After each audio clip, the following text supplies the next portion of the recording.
this holiday season. Toys R Us filed for bankruptcy in September, and that's hurting toy makers like Mattel and Hasbro. Toys R Us is said to be considering closing as many as 200 stores due to lackluster sales, and we thought it would be a fitting topic today, especially considering a lot of you at home are probably playing with toys, or your kids are opening toys, or maybe you still have some under the tree. But it's pretty remarkable to see that 200 stores are possibly closing for Toys R Us. Well, and you know, they're down 15% in sales from this time last year. So it was in September that they filed for bankruptcy, which is just terrible timing. Most stores, they actually will do it in January, kind of wait and see what the holiday season does, but they're not in good enough shape to do that. And so, Kim, it's pretty remarkable to see that. And they haven't announced any stores are closing just yet. That's just experts speculating, by the way. But it's likely that they will, as they look at, you know, restructuring and thinking about, okay, how can we make a solid foundation to see if we can keep Toys R Us alive, maybe even a smaller type version of a store, which we've seen Target do.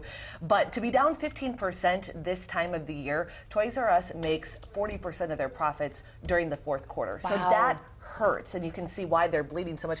I am surprised, though, because I have a niece and nephew, 2 and 4, and the amount of toys that they got for Christmas between all of the family members alone could support Toys R Us, I feel, for a year. But apparently people are changing their habits, so when it comes to toys. Well, and it's not like toys are going out of style, but maybe people are changing where they're shopping for toys, whether the competition is Amazon or places like Target or Best Buy. And a lot of these Toys R Us stores, they're so close to places like that. They're close to the Best Buys, within the 15-mile radius of Best Buy and Target. And then some of these Toys R Us stores are 15 miles away from one of their own stores. So when you think about that, maybe just too much in the marketplace and too much competition. No, it makes a lot of sense. And I do think that one of the things that, first of all, this could be great for our Minnesota Target. Because a lot Merry Christmas to Target right now. Exactly. They love this news. Because experts are saying, you know, instead of Walmart, like the closest place that people are going to go to will be Target. But we just talked about this on Mid-Morning within the last couple of weeks. There was a study recently that kids just aren't into toys as much anymore.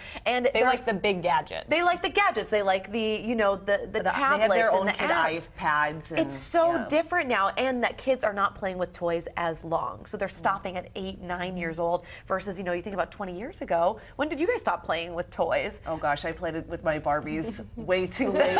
Let me tell you, I was one of those who just loved them too much. But I think that's absolutely right. But there is still demand for toys, and Target knows that. Target has really done a lot of great work when it comes to having an exclusive kid line or their kid section in their store. They've really invested a lot into it. So I think that they're going to see this as a huge opportunity to capitalize on. What I thought was interesting, too, about one of the surveys they did, 50% of people who were shopping already knew that Toys R Us had filed for Chapter 11 bankruptcy. So I think that actually hurt them a little bit, too, because a lot of consumers are thinking, oh, well, business isn't very good here. Yeah. We'll see what happens. One of the